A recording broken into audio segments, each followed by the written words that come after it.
the world of baseball, sports, and unifying America. First thing I wanted to throw out there, unfortunately, and we know the past ball show is the king or the messiah of technical difficulties. So unfortunately, I'm not going to see any of the Periscope comments until afterwards. But just as always, I respond to them either on the show or, basically just responding to what's said. So I apologize for that. Good news is we're going to do another show a little later on today. So we'll do 2 past ball shows today, one in the morning, one in the afternoon. First thing I wanted to start it out with is wishing my sister Megan very happy 30th birthday. And, we look on the date of August 7th in baseball history, a couple of things stand out. Some people might gravitate themselves towards Wade Boggs getting his 3,000th hit, which he did on this date playing for the Tampa Bay Rays. But the one thing that will forever make August 7th a significant date in baseball history, and a lot of people may not want to talk about it, a lot of people may want to ignore that this happened, but August 7th is the day in baseball history that Barry Bonds broke Hank Aaron's home run record. And it stands out, of course, because it's a controversial topic and subject, because there's many in the baseball community, many people that don't associate themselves with baseball, that don't want to acknowledge that Barry Bonds is the all-time home run leader in Major League Baseball history. They want to say he cheated. They want to say that, Hank Aaron, in their mind, is going to forever be their home run champion. But Barry Bonds did something that nobody else has ever done. He hit not just 756 home runs, which 756 came on this date. He hit 762. Nobody in baseball history had ever done that. And the bottom line is, here's what we try to get into when we talk about politics as they apply to baseball. Because that's all it really is. It's politics. It's your home run champion against somebody else's. What do the facts say? What do the facts state? The facts state that nobody in Major League Baseball history has ever hit more home runs than Barry Bonds. You may not like that. You may not want to hear that. That may piss you off to talk about. You may want to say Barry Bonds, because he likely did performance-enhancing drugs and used steroids, should not be acknowledged for his accomplishments. We should not look at Barry Bonds as one of the top 5 position players to ever play in Major League Baseball history. That's what people want to do. That's what people, the way they want to think, because it's within their own mind. They're there to make their own judgment. And as a fan of the game, I believe up to a certain point, you have a right to make your own judgment. If you want to acknowledge or put better emphasis on the fact that Barry Bonds hit 756 home runs, and that's your home run champion, that really is making the best decision based off of facts. But if you want to say, hey, what Henry Aaron had to go through was something that Barry Bonds would never have to deal with, or would have to deal with on a such lighter level when it comes to racism. And the fact that he was chasing the mighty Babe Ruth, which made the accomplishment of Henry Aaron much more significant than what Barry Bonds did. I don't mind that argument. I don't mind that assessment. If you really feel that way, that's actually constructive. That's actually a good point to bring up. Barry Bonds never had to go through anything close to what Henry Aaron had to go through. So if that's what you want to acknowledge when it comes to Hank Aaron becoming the all-time home run champion, passing Babe Ruth, and Barry Bonds doing it, many years later, with wearing a cap for the San Francisco Giants, breaking Henry Aaron's record, I'm okay with that. But who hit more home runs in their career? And I'm not saying one's better than the other. We have to acknowledge that the all-time home run champion, the man who has hit more home runs than anybody in Major League Baseball history, is Barry Bonds. And he hit number 756 on this date, August 7th. So happy birthday to my sister Megan. And of course, that's something that I'm going to bring up for the rest of your life, pretty similar to my mother's birthday, which is on October 4th. And that coincides with the day that the Brooklyn Dodgers in 1955 beat the New York Yankees in the World Series for the first time, winning their first World Series championship and their only World Series championship in Brooklyn. Moving on. Coming off of a big weekend in baseball, because you had the luxury, if you're a baseball fan, and probably even more of a luxury if you weren't tied to either one of the organizations in regards to your fandom. If you are not a New York Yankees fan, if you are not a Boston Red Sox fan, there was some very good baseball played this weekend. You had the two best teams in Major League Baseball matched up against each other for a big 4-game series, one that may very well determine the American League East race, or whether there is going to be an American League East race as we get through the month of August and into September. A couple things stand out, because obviously you have the fallout of the Boston Red Sox winning 4 straight games against the New York Yankees. You have the way that it happened. The Yankees jumping out to a 4-0 lead in a Thursday game, and it turns out to be a blowout in the other direction with the Red Sox winning 15-7. You have the Yankees right on the verge in the final game on Sunday night of salvaging the final game, at least feeling a little bit of dignity and being able to walk out of Boston with 1 game, a 3-run lead in the 9th inning with arguably the best relief pitcher in all of baseball, Aroldis Chapman, on the mound. Chapman on the mound, he blows the 3-run lead. Red Sox walk off in the 10th, and the Boston Red Sox come out of this 4-game series with a 9.5-game lead in an American League East. A couple things have to be brought up.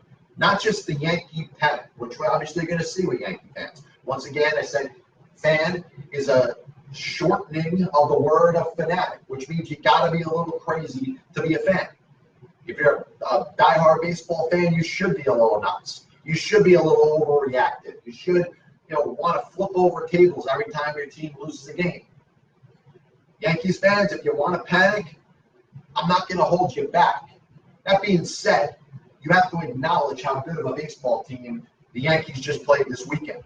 And one person stands out that isn't going to stand out because the emphasis is going to be on the New York Yankees offense and not scoring very much on Friday and Saturday. Getting 1 hit on Friday, getting a handful of hits on Saturday, and scoring just 1 run in the 9th inning. Rick Porcello pitched probably one of the better games that we've seen in the last 10 years. Yankees fans probably, for the most part, are not going to acknowledge that. It's not going to stand up to them in a way where they're going to say, wow, I really tip my cap to Rick Porcello, who really shut us down. He hits Brett Gardner, the first batter of the game. Obviously, he threw one. The retaliation ends up with Severino buzzing Mookie Betts. Alex Cora gets ejected. I believe that does add to the momentum towards the Red Sox. But Rick Porcello shut the Yankees down, pitched probably the game of his life, pitched probably as good as most pitchers would pitch while throwing a no-hitter. Of course, the one blemish was the 1 hit he gave up, which was a home run to third baseman Miguel Andujar. But in the midst of the Yankees and their fans and the media and the people that are biased towards the Yankees, maybe media reporters, maybe talk show hosts, maybe people that are in the business but can't help but admit that they're a New York Yankees fan. Does it impact their biasness? Absolutely it does. And I think from this perspective, there's only one way to look at it. What did the Yankees do wrong? The Yankees did not hit Friday. The Yankees did not hit Saturday. The Yankees blew the game on Friday. They blew the game on Sunday. Sometimes you got to give the credit to where credit is due. And Rick Porcello pitched a better game than I've ever seen him pitch in his major league career. And this is the guy that's won a Cy Young. So when we're sitting here and most people as Yankee fans are going to talk about what the Yankees did wrong, I don't care if Aaron Judge was in the lineup on Friday. I don't care if you put the reincarnation of a Thurman Munson or a Mickey Mantle in the lineup for the Yankees on Friday. Rick Porcello was going to shut you down. And this is stuff that you probably don't want to hear as a Yankees fan. You probably want to talk about what did the Yankees do wrong? How can they lose 4 straight games? Well, sometimes there's a pitcher that can pitch so good that there's no way that you're going to be able to score against them. And the Yankees were lucky to get the home run, the wind-driven home run by Miguel Andujar early in that game, did not get another hit the rest of the game. The thing that Porcello did and dominated and did so well in that game that you can't make any excuse for if you're the New York Yankees is he threw strike one just about every time. Out of the 86 pitches he threw what was it, 65 of them, 66 of them for strikes? He barely threw a ball. He located every single pitch in the strike zone. So when he's pounding the strike zone with strike one, the Yankees obviously know that he's going to throw strike two. So they're up there looking to hit. And Porcello was able to get the Yankees out with a lot of, early at-bat, outs. And that was something that benefited the Red Sox very much. But once again, if you're a Yankees fan, you did not get the credit that you deserve. Or you're not giving the credit that's deserved. Another, the fact that the Red Sox put a pitcher on the mound that wasn't Chris Sale, wasn't David Price, wasn't Roger Clemens, wasn't Pedro Martinez, but you know what? Pitched a game that was just as good as any one of these guys that would ever go on the mound. And Rick Porcello looked as if he was one of the Boston Red Sox elite pitchers in their history for one game. And I'm not trying to make Rick Porcello to be any better than he is. But for that one game, he was as good as anybody in baseball, and he was as good as anybody the Red Sox could have put on the mound in that one given game. Once again, this is the Passball Show, brought to you by JohnPielli.com, as well as St. Aloysius Church and School in Jackson, New Jersey. Once again, I apologize for not being able to see the comment feed on Periscope. A couple different things I wanted to touch on. The last one, in relation to their Yankees-Red Sox series, you have an umpire that, if you talk about players in baseball, you say sometimes it's a little bit overwhelming for them. Sometimes there's players that are in certain areas that the moment is a little bit too much for them. Some players can have a ton of success in the minor leagues and then come up to the majors and just not be able to do it at the major league level. We call them 4A players, right? You got a pitcher that does nothing but strike hitters out in the minors. He comes up to the majors and gets lit up. You got an offensive player that has a great career in, hypothetically, San Diego, Milwaukee, Miami, where there isn't a huge baseball market, where the fans aren't flooding to the gates of the stadium, where you don't have a media circus before and after every single game, and they go to a place like New York or go to a place like Boston, and they just cannot hang. They can't handle the bright lights of the big city. I think the same applies to a Major League Baseball umpire. And it's a shame because you've seen the position watered down. You've seen some of the better umpires either deciding to walk away or retiring. So you haven't really had those next big-time umpires to step up and say, hey, this is one of the better guys at his position. A couple of years ago, you had an incident that happened at Citi Field with the Mets and the Dodgers. Noah Syndergaard was facing the Dodgers and Chase Utley at home for the first time since the 2015 playoffs, where Chase Utley had his slide into second base, which resulted in the broken leg of Mets shortstop Ruben Tejada. Now, there was understanding that there would be retaliation of some sort. Syndergaard, and Utley's second at bat, throws a pitch nowhere near him, but sending an obvious message, throwing it high and very far behind Utley. And he had a rookie home plate umpire by the name of Adam Hamari, who jumped out and instinctively threw Syndergaard out of the game.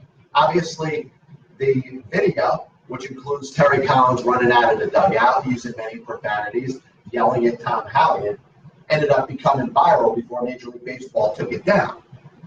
Now, you can chalk that up to just a mistake. Baseball players make mistakes. Managers make mistakes. Maybe Hamari had rushed too much to judgment and maybe just thought too much with his heart as opposed to thinking of the game and the moment.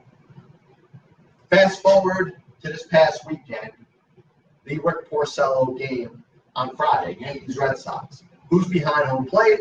Adam Hamari. Now, Porcello could very well have been sending a message to the New York Yankees when he hits the first batter of the game, Brett Gardner. If you go back in Yankees-Red Sox history, you know of the animosity that could exist, the tension that exists between the two organizations. So you could possibly say that Porcello may have been trying to send a message. I don't know if you necessarily want to hit Brett Gardner, the fastest guy on the New York Yankees team, to start the game and start the inning, but the case could be made that perhaps Porcello was trying to send a message.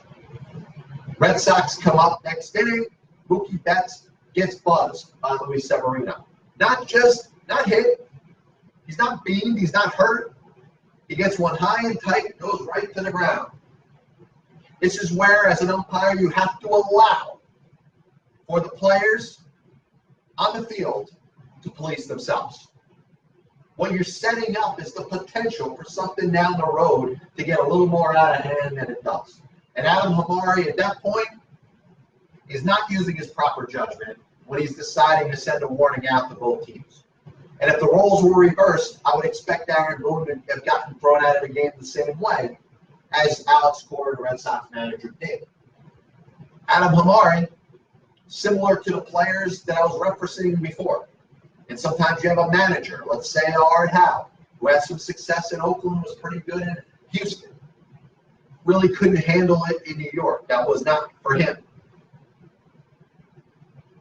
Other managers are pretty good examples of that. Players who end up playing in a big city or in the bright lights, and like I said, players who dominate in the minor leagues but can't quite cut it in the majors. This describes Adam Hamari. This is the second incident in very few games that this guy has umpired. He's a temporary umpire. He's kind of a fill-in umpire. He doesn't have a full-time job as a major league umpire. The amount of games that he's going to umpire behind home plate are very minuscule. And already he has been in the center of two controversies as the home plate umpire that he initiated. And the rest of the umpires aren't going to throw him under the bus. So you're never going to get the correct answer here. But the bottom line is that if there's a more experienced umpire behind the plate, the players would have been allowed to police themselves. Could the results have been a bench-clearing brawl on Friday between the Boston Red Sox and the New York Yankees? Maybe. Just maybe. But at least the players would be policing themselves. I think this is an incident that if the Yankees want to hold on to and the Boston Red Sox want to hold on to and think about for a little while, it's something that may fester. And if this becomes a tight pennant race, I wouldn't be surprised if the Red Sox tried to buzz one of the Yankees players to retaliate for Mookie Betts, because the players were not allowed to police themselves on the field. This was controlled by an umpire, an inexperienced umpire, one who may be in over his head in the position that he's in. So I have a problem with that. A couple more things we're going to hit up on the show today, but before we do that, we're going to get into the segment of the show I like to call Nobody's Listening. And if you've listened for about 20 minutes, hopefully you've listened to a little bit of the show. But I expect most people to be tuned out by now. So this is the one part of the show that I decide, and I'm going to talk about something completely unsports related. And today's topic, as we got the background music playing, is going to be divorces. And I wanted to bring this up not because I'm getting too much out of the realm of sports, but if you think about Major League Baseball, there's something close to 80% divorce rate amongst Major League Baseball players. I bet you a lot of people didn't know that. But if you think about the lives and the fact that players play professionally in the major leagues for many seasons are going to spend a lot of time away from their family, it's understandable that there could be tension that would exist within one's home. And if you think about it, it's a little more understandable why it's difficult from a certain extent and to a certain time frame that players could have a very healthy marriage. You're away from your spouse, you're away from your family for many, many months of the year. So I get it up to a certain point. Now, it leads to a bigger issue that we have in this country because I don't think the value of marriage is anywhere near as valuable as it used to be. We go back 2 years and people used to be willing and able to get through a lot of their problems. And it just seems like it's an easy cop-out. It's an easy way to just walk away, especially if there's some difference that you may have with your spouse. And the willingness and ableness that used to exist when it comes to a husband and a wife, and I'll even use husband and a husband or wife and wife, not to have any biasness towards this, and I'm going to touch on that in a minute. The willingness to get through trouble and problems and to go through things for better or for worse does not seem to be as much of a priority as it used to be. And I will say this, when I talk about marriage, when it comes to whether you're heterosexual or homosexual, I believe that homosexual marriage has actually enhanced the sanctity of marriage. You have people that are, just as passionate, just as in love, just as there for each other, that are able to, continue with the sanctity of marriage and probably help in a situation. But unfortunately, we live in a society that says, hey, if there's a little bit of a problem, let's just walk away. Let's not man up or woman up and stand up to the issues that we're dealing with. Adversity. It exists in the world of sports. I've spoken about it for years now. Adversity exists within one's own home. And if you're not strong enough mentally to be able to face those adversities, that's where counseling exists. And I think in society as we live now, we look at marriage as just a trial. And it shouldn't be a trial. It should be looked at for the common bond of what it's been created for. It's supposed to be for life.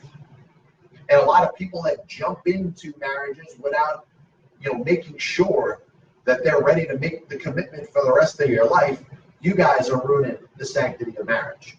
Men and women, whether it's together or independently, are ruining the sanctity of marriage.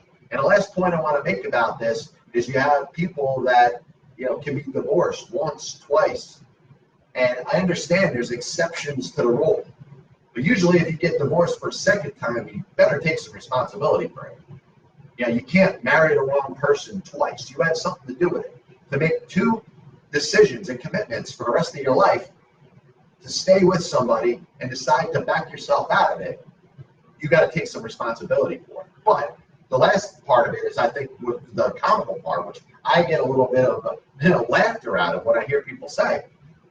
You know how many people are divorced that end up trying to give advice to people that are married? Is that an oxymoron? Is that the biggest or a big part of hypocrisy in this world? It may not be the biggest issue, but geez, the last person, if I'm having problems in my marriage and I want to get advice from, is somebody that's been divorced, somebody that has failed, somebody that has proven that they cannot stay married, somebody that is ruining the sanctity of marriage as we speak. We're to get back into sports, and I don't want to chase too many people away, but with the little help I was getting in regards to play the music, we had to do the Nobody's Listening segment a little bit early. But once again, this is the Pass Ball Show, brought to you by JohnPielli.com. Always happy to be with you. Please feel free if you want to comment on either Facebook Live or Periscope. I'm okay with either one.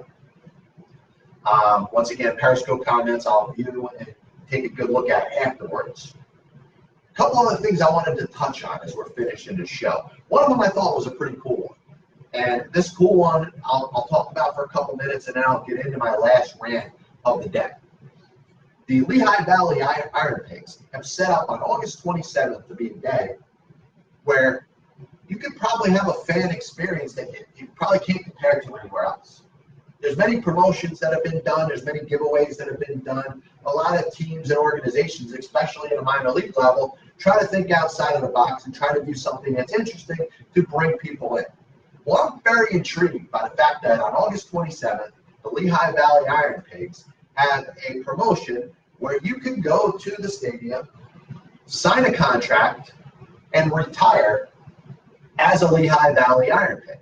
Something that I don't think has ever been done in professional sports. I don't think may ever be done again, but it's extremely interesting. If you want to, if you consider yourself a passionate fan of the Lehigh Valley Iron Pigs, or maybe you got nothing else to do that day, you could show up at their stadium on August 27th, sign a contract, and consider yourself for one day a member, probably an honorary member, of the Lehigh Valley Iron Pigs. And obviously the word retire is in quotes. It doesn't mean you have to quit your job. Doesn't mean that you're employed in any way by this team. Doesn't mean you're going to earn any money from the Lehigh Valley Iron Pigs. But I think it's an outstanding promotion, and I thought this was something that was warranted and worth bringing up on the show. Last thing I want to get into, Mike Scioscia, manager of the Los Angeles Angels of Anaheim, has to deal with reports that he is quote-unquote retiring or stepping aside at the end of the season as the manager of the Los Angeles Angels of Anaheim. Now, Mike Scioscia stands out because he first took the position in 2000. So that means he's been the manager of the Los Angeles Angels of Anaheim for 19 years. Next year, if he decided to come back, it would be his 20th year. Now, he's under no pressure, at least what's being reported, from ownership or from general manager Billy Epler to step aside after this season. So Mike Scioscia is asked, is there any truth to the fact that he is willing to walk away after the season, or he wants to walk away at the end of the season? Mike Scioscia's answer, in more of a demonstrative way every single time that he's asked this, is no, no, no. This is insane. I don't want to take these questions. He's not sideswiping the question. He's giving you a direct answer and saying no.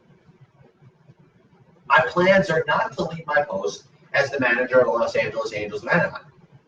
Now, once again, I gravitate a lot of the things that we talk about on this show towards a faction of the working population that I have a little bit of an issue with, and that's the media. The media is not going to let, in some cases, a little bit of truth or a little bit of Mike Scioscia's statement get in the way of a good story. You see continuously, whether it's Baseball Reference, whether it's CBS Sports, whether it's ESPN, the story that sits there on MLB Network, Mike Scioscia is going to step down at the end of the 2018 season. Who reports that? There's a couple of reporters that have, very prominent. Bob Nightingale, who I respect, Ken Rosenthal, of course, is a legend. So I'm not going to insult them or take any credibility away from their work. But when you have a story that is being cut at the throat or from the throat by the person that the story is about, you might want to back away from it. If Mike Scioscia says there's absolutely no truth to the fact that he is willing and close to stepping aside as the manager of the Los Angeles Angels of Anaheim, and he's under no pressure to do so from his owner or from his general manager, you could report that it was discussed, or maybe whatever sources were talking to Bob Nightingale or Ken Rosenthal had given them an inclination that Scioscia may consider stepping aside after the season. But once Mike Scioscia says there's absolutely no truth to it, this is not a story, I will be back next year, essentially in those words and those terms,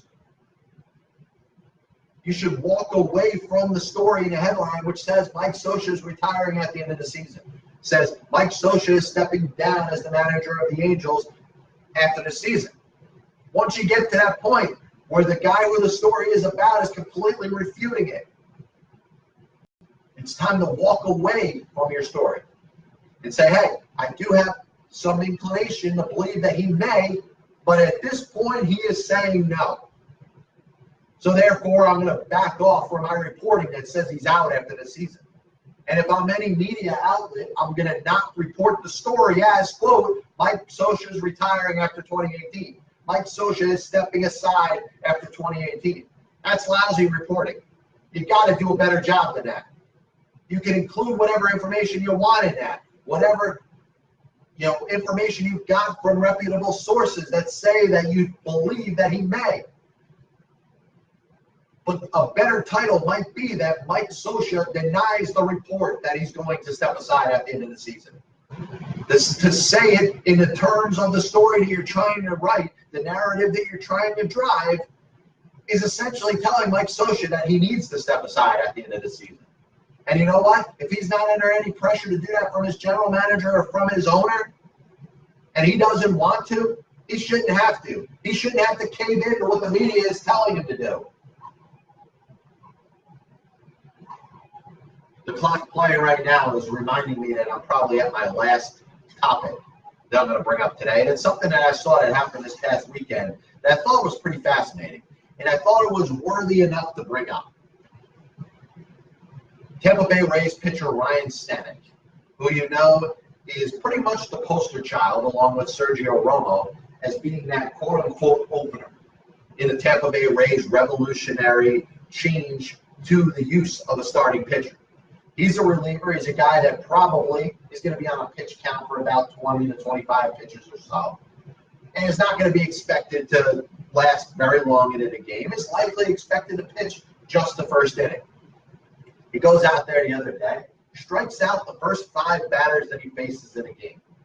And if you remember a guy by the name of Jim DeShays in 1986, and I believe Jacob deGrom may have done it later on, or more recently with the Mets.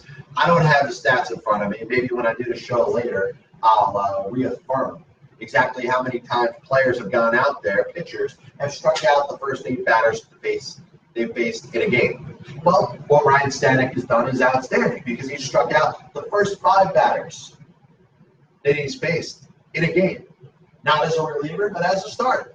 And obviously, I use the term loosely when we're talking about starter. I don't have an issue with him being taken out of the game when he was. The left-hand batter comes up, he brings in Adam Kolarek. Kolarek ends up giving up a base hit, yada, yada, yada. I don't care about the perfect game or the no-hitter, but the fact that the guy went out there and struck out the first 5 batters of the game and was taken out is a sign of baseball in 2018. It's ironic because you go back 5 years, you go back 10 years, you go back 20, 30, 50, I don't know how many years you want to go back. Any one of the above number of years. And it would have been an absolute albatross to say, how could that even happen? Now, we understand the way the games play. We understand the difference. We understand the opener. We understand bullpen games, things that you didn't see too much of, really, prior to the last 4 or 5 years. The opener really started to be done last year and this year. So, the game being played different is obviously why you're seeing things that you never seen before. But man, I think of some of the great pitchers in history. Fergie Jenkins, who's been a guest on this show. Can you imagine somebody going out there striking out the first 5 batters that they face as a starter and coming out of the game? I understand the game was played differently then.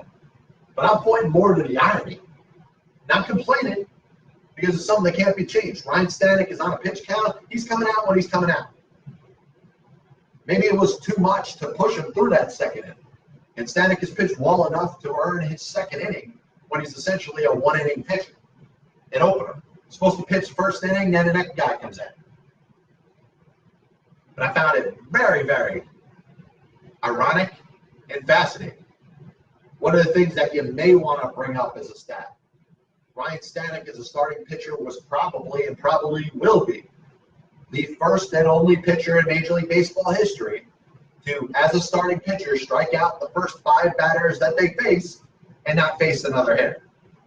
A little bit of recap of the show today. We talked about Rick Porcello needs a little more credit from Yankees fans for his performance on Friday. Adam Hamari as an umpire, a little bit over his head. Maybe he should get sent down. Talk about people in their professions. If you're not good at your job, you got to consider an alternative. Or if you're running a major business and you're not getting the job done, maybe it's time for a demotion. I think it's something that needs to be considered with Major League Baseball umpires and Adam Hamari.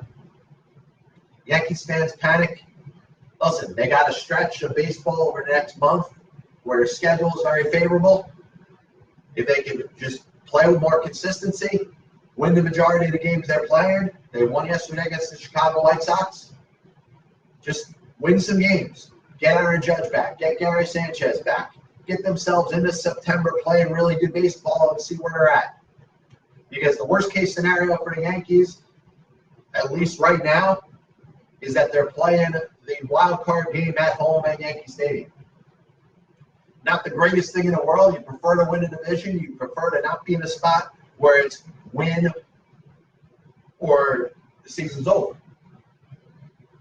But just play your best baseball over the next month. See how many games you could gain on the Boston Red Sox.